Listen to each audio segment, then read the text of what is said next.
Ayun po, syempre may mga nagpo-protesta rin na Papaganda si Auntie Claire. nanawagan sila for the president to resign. What is your reaction? Ano dahilan? Unang-una, ang Pangulo ang nag-umpisa ng pagpapaimbestiga dahil siya mismo ay nadismaya. So, Ano daw dahilan?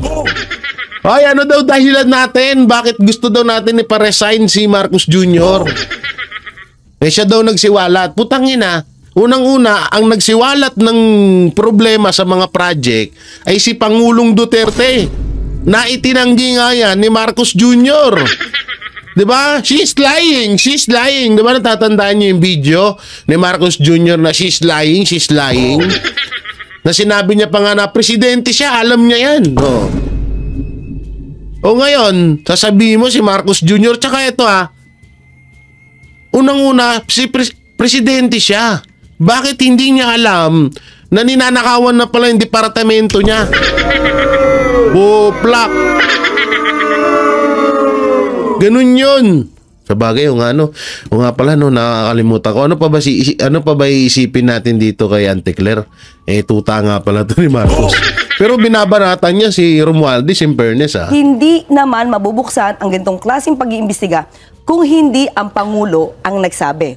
Tandaan natin, noong mga nakaraang administrasyon, may ganitong klaseng mga ghost projects. Yan na. Utang na, napunta na sa Duterte. Ayan na, napunta na sa mga Duterte. Pero nagkaroon ba ng malalimang pag-iimbestiga? Ang Pangulo, kahit alam niya na maaaring tamaan ang administrasyon niya, kahit 3 taon pa lang to, pinaimbestigahan niya. Siyempre, dawit siya dyan, tanga ka pala. So doon pa lang dapat alam din ng tao at alam din man karamihan, yung ibang mga militante, na ang Pangulo nag-umpisa nito. So iba lang talaga itong mga masasamang elementong to. Sabi nga nung iba, di ba? Yung mga lehitimong hindi mo na nga dapat ginawa, kinonsinti mo pa. Utang na masasamang elemento. Hindi naman maligno yung mga yan. Protesta, hindi nila gusto ang pagpapababa kay Pangulong Marcos Jr. So alam natin kung anong adhikain ng mga kabataan na yan na sumugod sa Mendiola. Mga Duterte ang sinasabing mastermind ng nangyaring rally sa Mendiola. At ito, Tito Soto na paghahalataan na at kumpirmado ng tuta ni Marcos Jr. at ni Martin Romualdez. Grabe.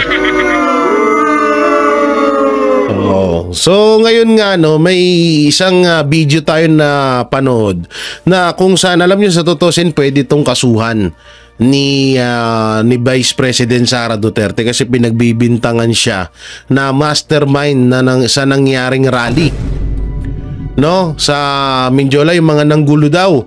Sinisisi na naman ngayon kay Vice President sa mga Duterte. Mga Duterte daw yung pasimuno, yung mga mastermind doon. Ako po. Nadawit na naman ang mga Duterte kahit puro mga NPA yung halos yung mga nanggulo doon. So ngayon nga may mga titignan tayong mga picture dito at may video tayong papanoorin na talagang itong ang nangyari doon sa Mendiola, doon sa Camp Aguinaldo. Ay talagang may mga grupo talaga doon na gumamit talaga sila ng dahas. At viral naman sa Facebook na ang suot ng mga tao, yung mga kabataan na nagrally doon ay may logo ng CPP-NPA. At nakikita naman natin yan sa mga video kahit naman kayo.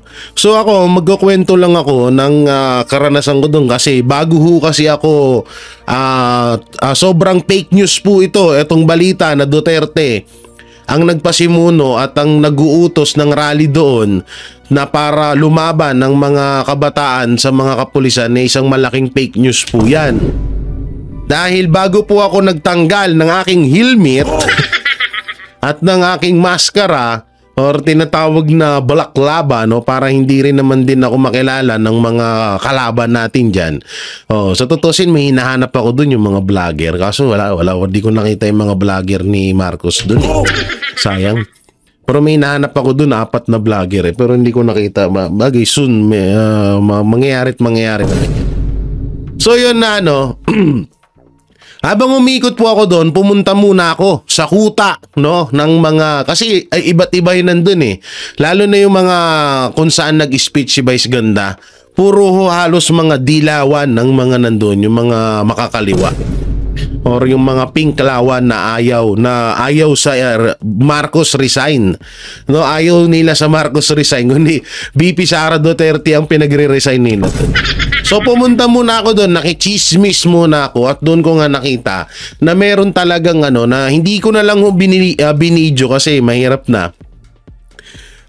Mahalata tayo. May mga pulong-pulong na nagaganap doon na talagang parang binibriefing yung mga nagrally na ganito yung gawin nyo, ganito yung ganyan nyo. At pumesto kayo sa ganito, pumesto kayo sa ganyan. Ganun yung una kong nakita doon. At pangalawa, doon mismo sa may, kung hindi ako nagkakamali, hindi ko alam kung ano yung statua na doon na parang birhen ba yun? Nakalimutan ko. Na kung saan nagsalita, 'di ba, nag-i-speech yung mga, yan, sila De Lima at yung iba pang mga artista. Tawag dito, halos dilawan po yun at mga pinklawan yung mga nandun. Pero doon banda sa may unahan, andun po yung mga Duterte supporters, no, na maano po, wala pong gulo, tamang kantahan lang, tamang sayawan lang at sigaw na Marcos Jr. resign. Yun lang yung ginagawa, so hindi nang gugulo at walang gulo na nangyari. Kung makita nyo dun sa Facebook page natin, inano ko ho yun, ha. Tawag dito, in-upload ho natin na meron ng 300k views ata ho ngayon. So yun po yung spot or yun po yung lugar ng mga DDS supporters doon.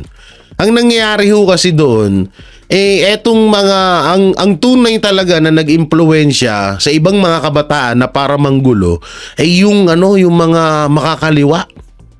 Naglagay po sila doon ng mga kabataan na miyembro ng mga NPA para impluwensyahan yung tawag dito, yung mga ibang kabataan, kasi hindi naman lahat yun mga NPA eh. Yung iba talaga, halos karamihan mga NPA pero hindi lahat.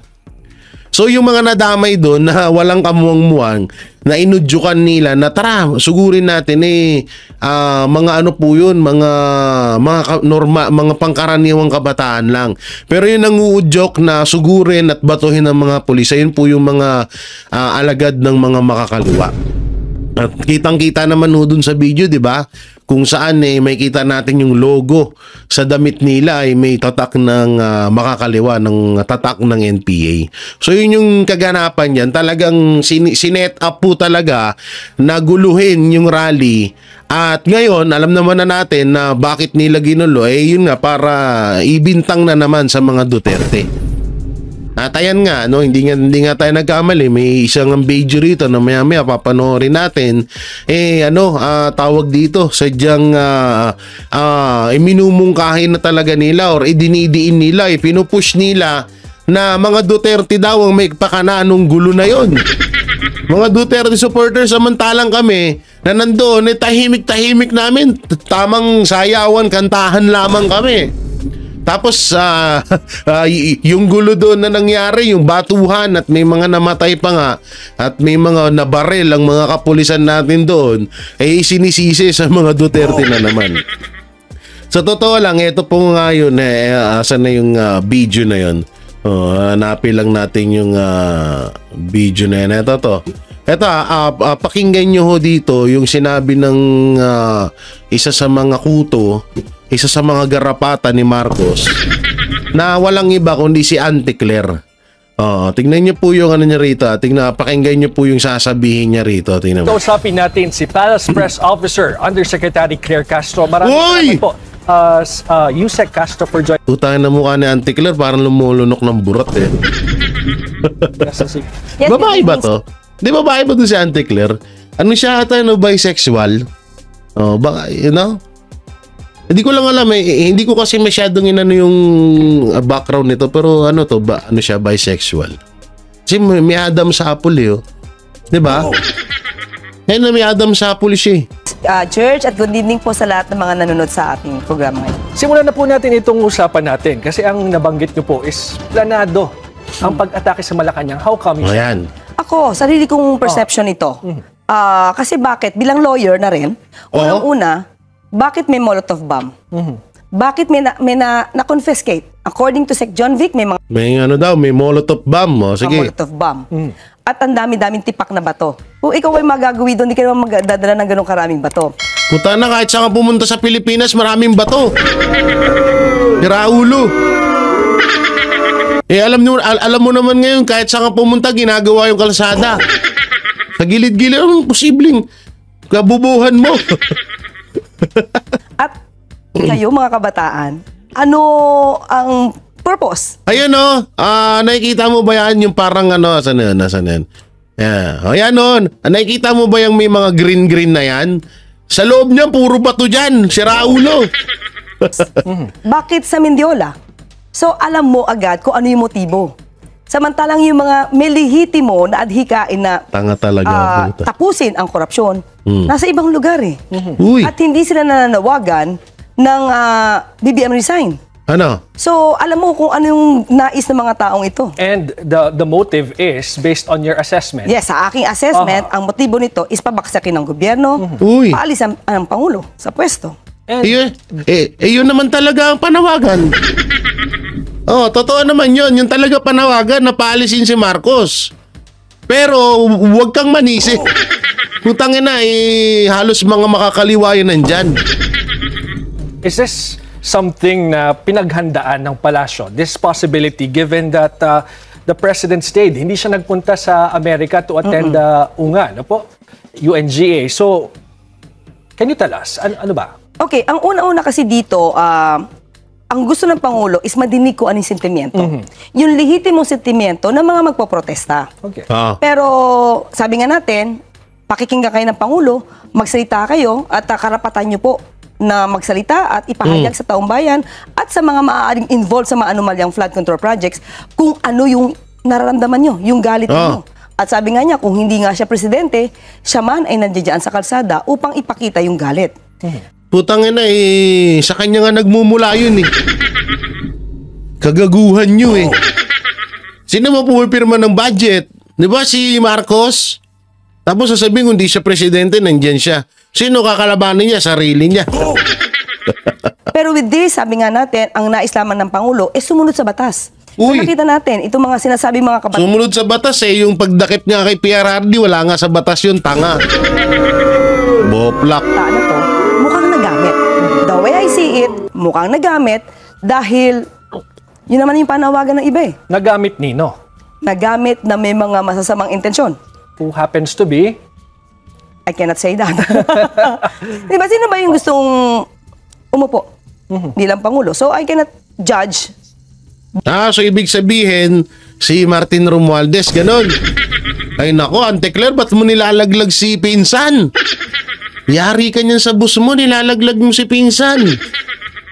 Oo, sino ba yung may gustong makaupo sa presidente? Di ba si Martin Romualdez? Naku, Ante Claire, bumabaliktad ka na, Iba ka rin, But, kayo, nasa inyo po yan kung ano yung maaari niyong isipin. But, Attorney, can you confirm, is the president currently Proud na proud siya sa sarili niya, no? Parang feeling niya yan, talagang kapanipaniwala yung sinasabi. Ang galing, no? Malacanang now? Hindi ko pwede masabi kung nasaan siya. Okay. But still, nandito siya at nagmamonitor. Sa lahat ng pangyayari ngayong araw po, did you prepare for that scenario that the palace will be a target of the protests? Yes. Sa makikita natin kung paano ba nag-perform ang mga kapulisan po natin, alam natin na handa sila. Are you satisfied with what you've seen today? Kung kayo po ang mag-a-assess sa seguridad sa palasyo at this point na meron tayong political turmoil. Satisfied? Bakit? Hindi naman naari, hindi nagawa yung gustong gawin itong mga masasamang elementong ito at nandun pa rin Masasamang elemento. Ano yan, engkanto? Mga tao yan, tanga. Mema din to masasamang elemento. Ginawa mong engkanto yung mga yan. Buisit ka, Ante Claire. Masasamang elemento. Utang ginawang engkanto yung mga NPA doon. yung maximum tolerance na gusto ng Pangulo. So, yung maximum tolerance, but yung mga gumawa ng krimen, napaaresto. Ito sa totoo lang, hindi ko tinotolerate yung ibang mga nagrally. Mga nanggulo, mga nanira meron pa nga ako nakita yung, 'di ba, sinunog yung Sogo. Tapos sinira yung stoplight. So yun, pangit yun, napaka unprofessional, napaka pangit ng ganung gawain. At yung syempre, yung pananakit sa mga kapulisan. Pero ang masama kasi dito, nanakit din yung mga pulis eh. Nakita natin sa social media na may mga pulis na mga nambabato at may mga pulis na mga binarel o namamarel. So parang lang din, both side, police tsaka sa rallyista, may nagawang mali. So hindi natin yan sinasabi o tinotolerate natin yung mga nagrally na tama yung ginawa nila. So mali pa rin yun. Ang kasi dito, ang punto dito, mga makakaliwa kasi yun ng gulo. Bakit hindi ninyo ma-mention? Diba? Bakit etong si Claire Castro hindi niya masabi na yung mga nagrally doon puro mga NPA yun. May logo pa nga sa likod. Siguro hindi naman siya bulag sa bagay. O nga pala, nakalimutan ko, tuta nga pala to ni Marcos. At ang tanging trabaho lang nito ay isisil lahat ng problema ng Pilipinas sa mga Duterte. Yun nga pala ang trabaho nito. Okay. Ngayon po, syempre may mga nagpo-protesta rin na Papaganda si Auntie Claire. Nanawagan sila for the president to resign. What is your reaction? Anong dahilan? Unang-una, ang Pangulo ang nag-umpisa ng pagpapaimbestiga dahil siya mismo ay nadismaya. So, ano daw dahilan? Ano daw dahilan natin? Bakit gusto daw natin iparesign si Marcos Jr.? Siya daw nagsiwalat. Putang ina, unang-una, ang nagsiwalat ng problema sa mga project ay si Pangulong Duterte na itinanggi nga yan ni Marcos Jr. Diba? She's lying. Diba natatandaan niyo yung video ni Marcos Jr. na she's lying? Na sinabi niya pa nga na presidente siya, alam niya yan. O ngayon, sasabihin mo si Marcos Jr. Tsaka ito unang-una, si presidente siya. Bakit hindi niya alam na ninanakawan na pala yung departamento niya? Buplak! Ganun yun. Sa bagay, o nga pala, nakakalimutan ko. Ano pa ba iisipin natin dito kay Auntie Claire? Tuta nga pala to ni Marcos. Pero binabanatan niya si Romualdez, in fairness hindi naman mabubuksan ang ganitong klaseng pag-iimbestiga kung hindi ang Pangulo ang nagsabi. Tandaan natin, nung mga nakaraang administrasyon, may ganitong klaseng mga ghost projects. Yan na. Utang na, napunta na sa Duterte. Ayan na, napunta na sa mga Duterte. Pero nagkaroon ba ng malalimang pag-iimbestiga? Ang Pangulo, kahit alam niya na maaaring tamaan ng administrasyon niya, kahit 3 taon pa lang to, pinaimbestigahan niya. Siyempre, dawit siya dyan, tanga ka pala. So doon pa lang dapat alam din ng tao at alam din man karamihan, yung ibang mga militante, na ang Pangulo nag-umpisa nito. So iba lang talaga itong mga masasamang elementong to. Sabi nga nung iba, di ba? Yung mga lehitimong hindi mo na nga dapat ginawa, kinonsinti mo pa. Putang na masasamang elemento. Hindi naman maligno yung mga yan. Napoprotesta, hindi nila gusto ang pagpapababa kay Pangulong Marcos Jr. So alam natin kung anong adhikain ng mga kabataan na yan na sumugod sa Mendiola. But some are saying, of course, some of the protesters that we interviewed the entire day, kasi buong araw po itong ating special coverage, sinasabi Utangin nang yan lahat na lang isinisi sa mga Duterte. So, tapos ngayon, gusto mong palabasin na may nangyaring ghost project nung panahon ni Pangulong Duterte. Iba din talaga si Auntie Claire, Pero yung nang panoorin kasi yan, Dito tayo. Asan yan? Ito. Yung kay Remulla. Panoorin. Nangyari nga po kahapon na medyo marami pong inaresto, medyo nagkagulo. Ano po, sir, yung guidance na binigay po ng DOJ tungkol dito? Unang-una, we alerted the SWD about the presence of minors. Kasi nga, under the law, we cannot try them as adults. And we have to determine many things. And the protection of the DSWD is always important in treating such suspects Kaya, yun, inaano pa namin ngayon. We're still collating the findings of the different police stations. Siguro Boss Dada gumamit din ng Boss Dada tuloy. Siguro gumamit to ng pampapayat na matindi to si Remulla. Sobrang payat niya na. That are involved in the apprehension of these people. Pero, Ilan ba yan? Magiging 70 na? sir, mahigit 200 po yung... 200, Apa. Sir, pero maski po menor de edad, sila po ay Well, mahahak. if they acted with discernment, that's the issue here. Kasi if they're above a certain age yan, they can already be, they can actually face the music. Many of them can actually face the music already. Ang pinag-awayan naman dyan, yung statutory age, when discernment is not yet presumed from a person. And that is 14 years old. Opo. Sir, medyo marami din daw yung 14. Parang meron... Well, yun nga. That's why we're very careful about it. We're asking the DSWD to make sure that... Dapat Remulla, ang pinapagalitan mo yung mga senador. Yung mga senador natutol doon sa batas na ipinapasa ni Senator Robin Padilla. Ngayon, may mga minor de edad dyan. Paano yan? Ipapalayain niya. Anong mangyayari dyan? The police to make sure that the DSWD is there when we start filing cases against them. Opo. And to have case studies on these young people.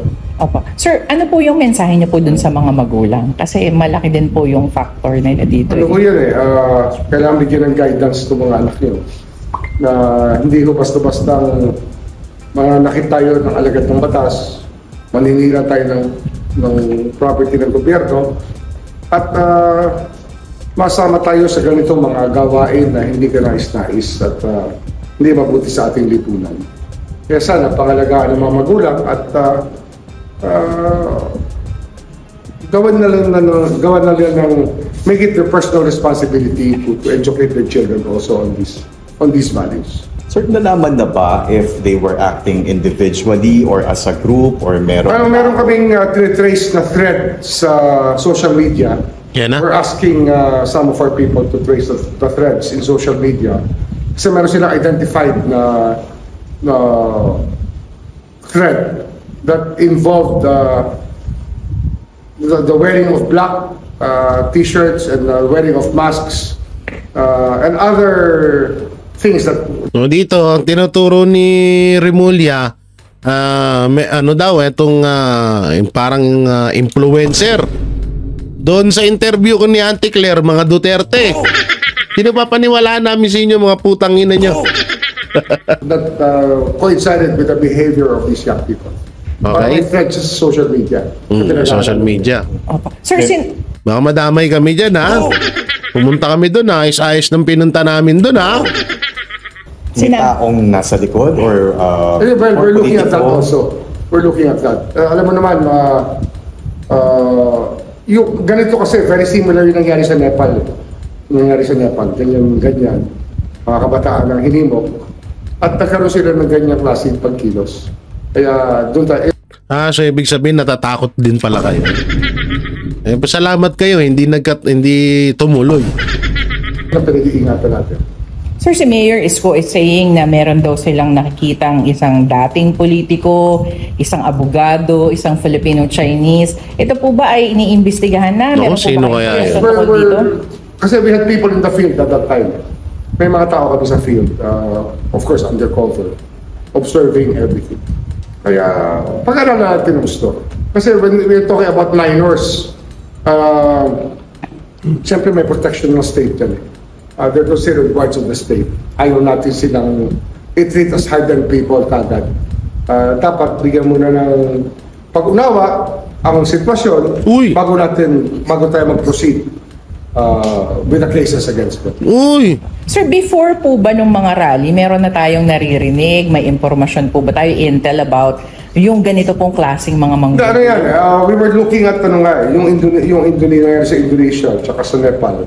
Kaya yung social media thread, tinitrace na ng ating mga IT people, the people involved in IT, even the ICT. actually is helping us with this. Masama kasi nito, may nakita akong balita na ang dinidikdik ngayon puro mga Duterte supporters lang. Eto nga si Attorney Topacio, si Attorney Vic Rodriguez, at sino pa ba yung isa? So sila yung tinuturo ngayon. Unang-una, etong 21 na to at yung mga magmaskara ng itim, nanggaling yan sa mga rapper, sa mga rapper na binabayaran din di umano ni Martin Romualdez, 'di ba? Kamakailan lang may isang rapper na sila Kastama na nagpahayag niyan. At yun nga, ang pinaka-leader nila diyan ay si Bustoyo, na binabayaran yung mga rapper para suportahan si Martin Romualdez. So ngayon, yung dyan, kaya nga sinasabi natin na talagang guguluhin nila yan, kung may sisisihin man dito sa nangyaring gulo, siguro imbestigahan nyo yung mga rapper, yung mga flip-top MC. Yan, nandiyan sila Supaply, yan si Akata, so isa na rin yan si Bustoyo. Huwag nyo idamay dyan yung Moro Beats, kasi yung Moro Beats na gano'n lang yun, nag-rap lang yun kagabi dyan. Oo, at isa ako sa mga testigong buhay na itong mga Moro Beats tahimik lang doon sa isang gilid, nag-rap lang sila. Oo, nag-video, nag-rap. So yun, wala namang problema doon. Pero unang-una, yung mga flip-top rapper, yung mga rapper na mga talagang nag-push sa mga kabataan na ganyan nga, na tinutukoy o sinasabi ni Remulla dito, sila din talaga ang naglagay na diba may mga post pa nga na mala-purge to. Napanood niyo yung pelikulang The Purge? Purge ba yun? Purge. Yun. Yung movie na may isang gabi na pwede kang pumatay, ganun. So may mga post ng ganun yung ibang mga rapper. So dapat anuan nyo yung mga rapper. Kaso nga lang, baka mamaya puntiryahin dito, puro mga Duterte supporters lang, patay tayo dyan. Sila talaga nagsimula na tracing itong mga thread na to. Kaya, okay. We're still looking into it. No? We will get a report from them also.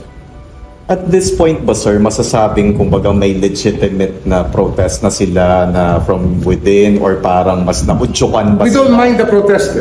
Protest is a constitutionally guaranteed right. Ang problema, pag violence na. Wala na kasing justification for violence. I don't think anybody can justify violence and the destruction of property and going against law enforcement agents. Kita nyo naman ang na-injure kahapon, 70 policemen. 70 policemen sustained cuts, bruises, bumps. Although walang serious injury naman sana, ay makikita nyo talaga yung maximum tolerance. Kaya sila rito, sila ang bayani kahapon, mga polis natin, hindi sila gumante. Talagang yun lang, okay na sana. Okay na sana, Remulla hindi ko po sinisisi yung mga kapulisan na. Sa totoo lang po awang-awa din po ako sa mga kapulisan na nasaktan, no? At tawag dito, hindi rin po dapat saktan ng mga kapulisan dahil kapwa rin natin mga Pilipino. Ang kaso ito, palyado tong hype na to.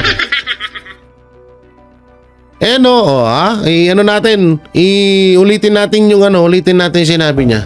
ay makikita nyo talaga yung maximum tolerance. Kaya sila rito, sila ang bayani kahapon, mga polis natin, hindi sila gumante. So yan, ito yung mali dito. Hindi daw gumante yung mga pulis. Doon, okay na sana, Remulla, wag ka lang magsinungaling.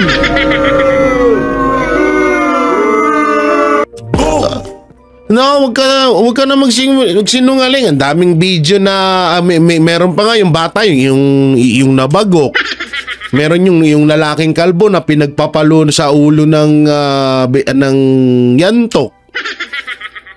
'Di ba? May mga nabaril. So kalokohan, isang malaking kalokohan yan na Remulla na walang pulis na gumante. Andun na ho tayo na okay na nga sana yung sinasabi mo na may mga talagang napakaganda ng mga nagawa or ng aksyon ng mga pulis. Pero wag mong wag mong ipagsasabi na nagtimpe na hindi sila gumante. Kalokohan. Una-una Remulla na mundo na tayo ng social media ngayon. Anytime ko ano yung gawin mo dito, talagang lalabas sa social media at maraming nakakapanood nun. Katarantaduhan naman sobra-sobra naman yung pag-angat mo sa kapulisan. Walang ganun. Pero yun nga, sinasabi ko nga, siguro kaya lang din nagawa ng mga kapulisan natin yung pagganti, na siyempre, nasaktan ka kahit naman sino siguro. 'Di ba? Kahit naman din ako, pag nasaktan ako, gaganti ako. So ganun nang nangyari doon sa mga kapulisan. Eto kalokohan nito na hindi gumanti. Okay na sana Tanga na, nagsisinungaling ka pa No, so ulitin ko, wala hong masama yung ginawa ng mga kapulisan, gumanti rin ho sila. So syempre kahit naman sinong masasaktan, pero yung sinasabi nito, grabe naman po sa pagkasinungaling nitong hayop na to. Hindi, ang kinaganda sa mga kapulisan, hindi sila gumanti. Hindi gumanti. Gumanti sila. May mga picture pa nga na nambabato din sila wag mo masyadong pagtakpan. Pero yung nga sinasabi ko, talagang kaya lang nagawa ng mga kapulisan natin yun, dahil nasasaktan sila sa ginawa o sa ginagawa o pambabato at pangaharas ng mga makakaliwang nagrally doon. Wag sobrang sobrang sinungaling nitong gagong to. Talagang nagtiis sila. Nagtiis sila as part of the work na talagang maximum tolerance. Maximum Sir, tolerance. other topic. This morning po nakausap niyo raw po si Senate President Tito Sen and si Blue Ribbon Committee Chair Ping Lacson. I was in the Senate this morning. I spoke to them. And I will be in the hearing tomorrow at 9 o'clock. That's our agreement because it's something to watch tomorrow. It's something that. Ano kaya nangyaring agreement dyan Mamaya may papakita ko sa inyo Ano kaya nangyaring agreement dyan Remulla? Nadulas ka na Have to see. Sir, may clue po ba tayo dun? Napangiti siya, sabi niya, muntik na ako dun. Something agreement. Tutang na ano kaya ang agreement yun? I cannot, I have to respect the work of the Senate and the work of the Blue Ribbon Committee. It's up to them to reveal this. But we have agreed on certain parameters on how to proceed with many of the cases. Pero sir, it's big enough to warrant na personally a-appear din kayo ron. I was there the other day. Yes, sir. Punta rin ako noon, sumunod ako. And yun nga, I will be there at 9 o'clock. Very early at the morning. First thing, I'll be one of the first people to arrive. Sir, napag-usapan din po ba sir yung evaluation ng ibang mga under contempt and yung under protective custody nila for WPP? Of course. Pero one by one yan kasi.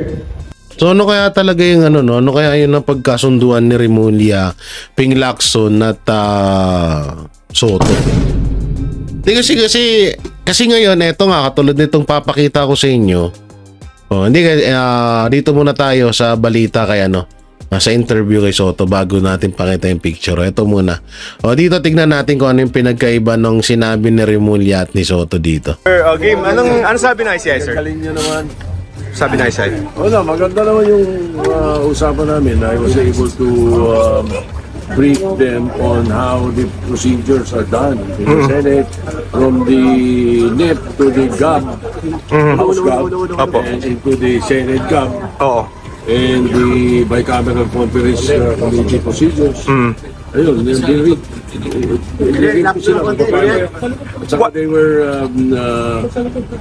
they wanted to find out on how these insertions are done.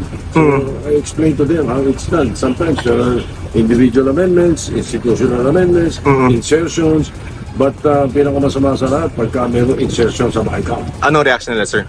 Well, they were I think they were very receptive of the information that I was giving. Why do you think they want to know yung procedure? Lalo na yung mga Siyempre, it's best for them, the independent commission, to have a context of how legislation is done and how insertions are incorporated.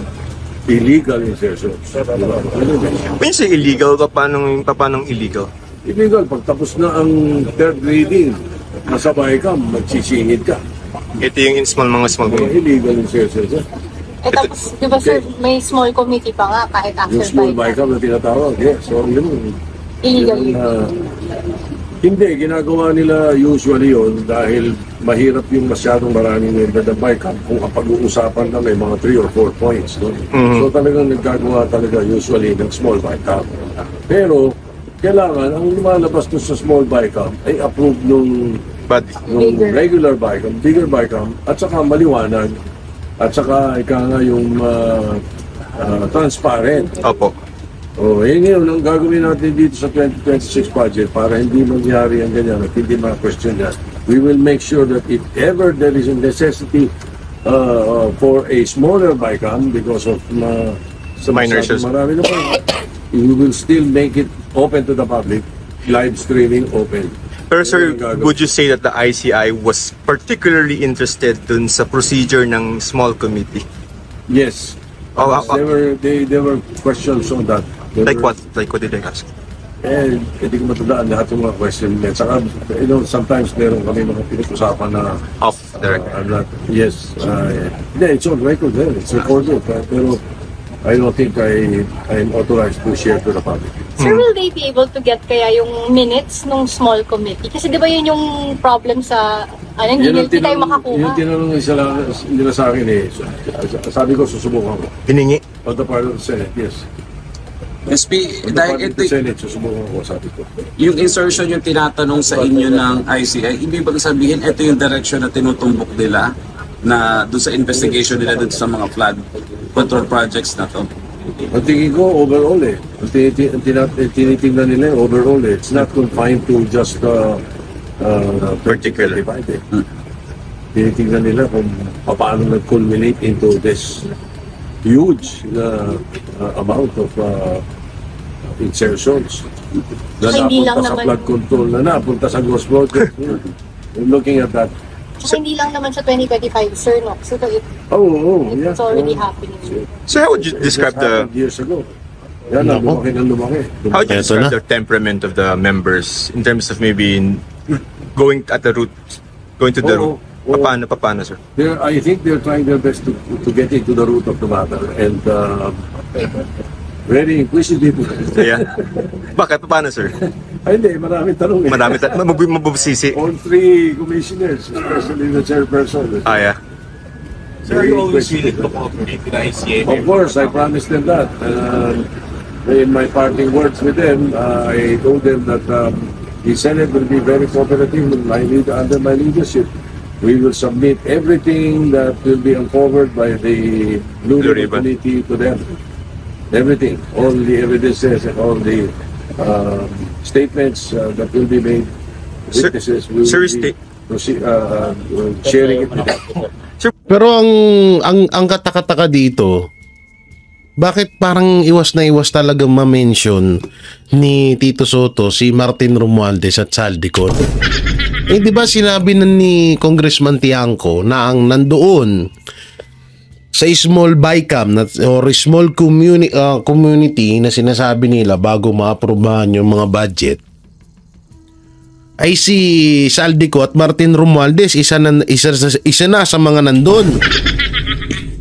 Bakit parang hindi mo matumbok? Tsaka dito nabanggit niya na hindi lang daw sa 2025. So maganda naman yon na hindi lang sa 2025 kasi may 2024, 2023 at 2022. Ang masama dito, pinapakita kasi at may tinutumbok si Soto na parang magkakaroon din ng investigation. So doon wala namang masama Alam natin na walang mga ghost project nung panahon ni Pangulong Duterte.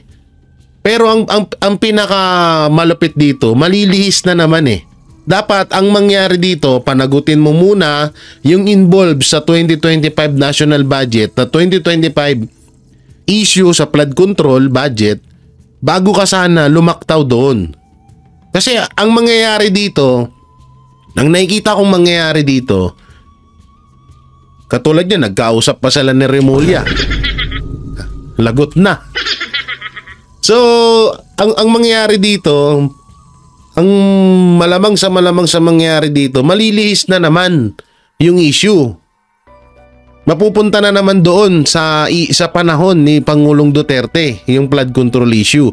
Pero yung 2025, etong pinag-uusapan natin ngayon, mababaliwala na naman. Hanggang sa hindi na naman, parang mawawala na naman to na parang bula. Ayun yung kinakatakot ng mga netizen dyan, na bakit lalaktaw ka kaagad, hindi mo man lang muna matapos tong nangyayaring issue. Ngayon dapat mag-focus muna. Etong Senado, etong si Senate President Soto at si Lacson sa issue ngayon. Ngayon muna, wag ka munang pumunta doon sa mga sa panahon ni Pangulong Duterte. Pero open naman wala namang problema sa mga wala namang problema sa mga Duterte supporters na imbestigahan nyo yung panahon ng flood control ni Pangulong Duterte. Pero sana masolusyonan nyo muna yung ngayon. Diba? Bago kayo lumaktaw.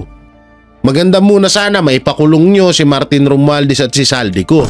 At yung iba pang mga kontraktor at iba pang mga politiko na nasa likod ng mga kontraktor.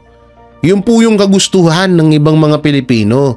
Ang mangyayari kasi ngayon, parang lalaktaw ata agad etong si Soto at si Lacson sa investigation doon sa panahon ni Duterte. Tapos yung ngayon na nangyayaring nakawan sa flood control, matatabunan na naman. So ibig sabihin, additional diversional tactic na naman para mawala itong issue ng flood control kay Marcos Jr., Saldico at Martin Romualdez. Ito yan Ito yan yan Sabi ni Sas Rugando Sasot, si Tito Soto ay senador noong panahon ni Digong, ni Pangulong Duterte. Ngayon na kay BBM na siya at nagkaleche-leche na ang flood control sa ilalim ni BBM. Biglang ang niya ang anomalya. Ang anomalya hindi kay BBM kundi sa past administration. Yan na nga ba? Eto na nga ba yung sinasabi natin dito? Napupuntiriyahin na naman ng mga Duterte para malihis na naman ang issue at absuelto na naman si Martin Romualdez at si Marcos Jr. Unang-una, Senator Soto, ang issue is 2025. Dito nagkaroon ng nakawan. Dapat tapusin mo to.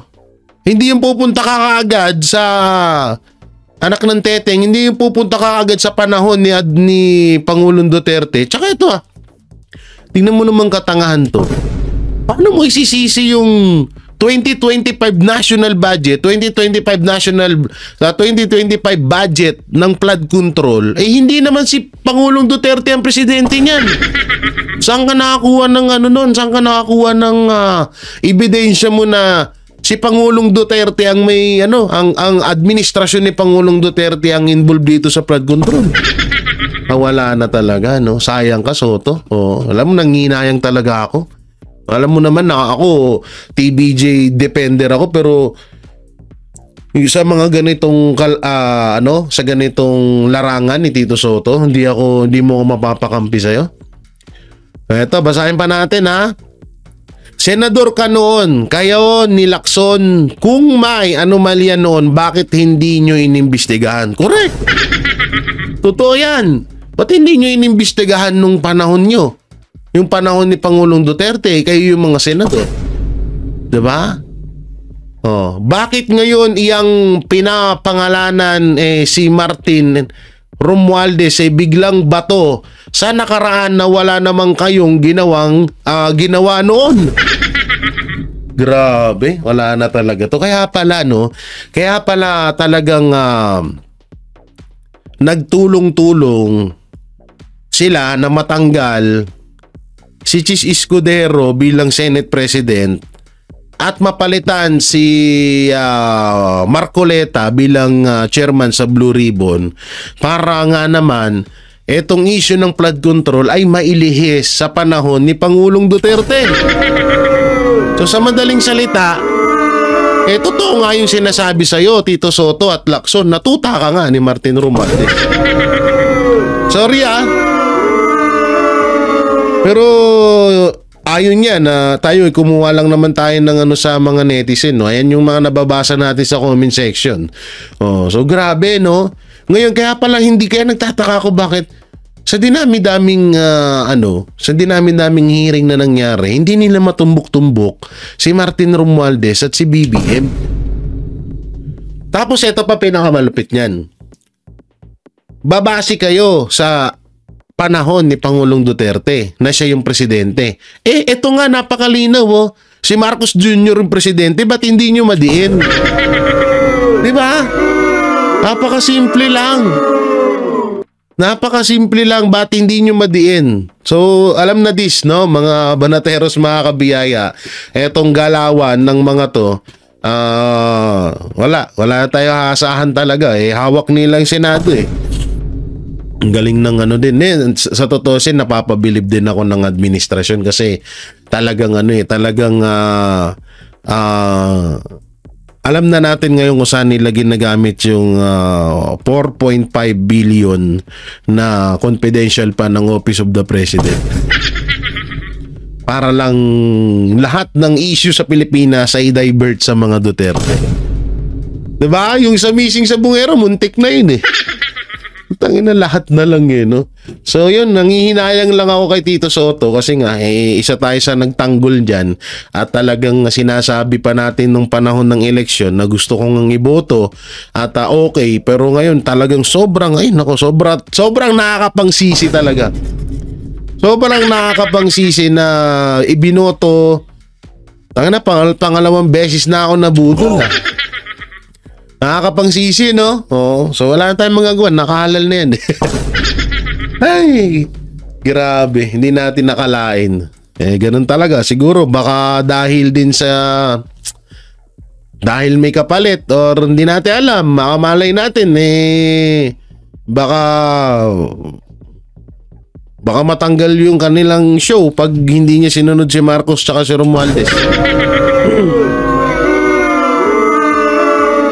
So yun mo mga banateros, mga kabiyaya, anong may kukomento nyo dito na itong si Tito Soto ay gustong i-divert ang issue ng flood control sa panahon ni Pangulong Duterte. At dito sa panibago na naman, isa pang diversional tactic na isinisisi sa mga Duterte, yung nangyaring gulo sa rally kahapon. So ano pong may kukomento nyo? I-comment nyo lang kahapon pala nung isang araw.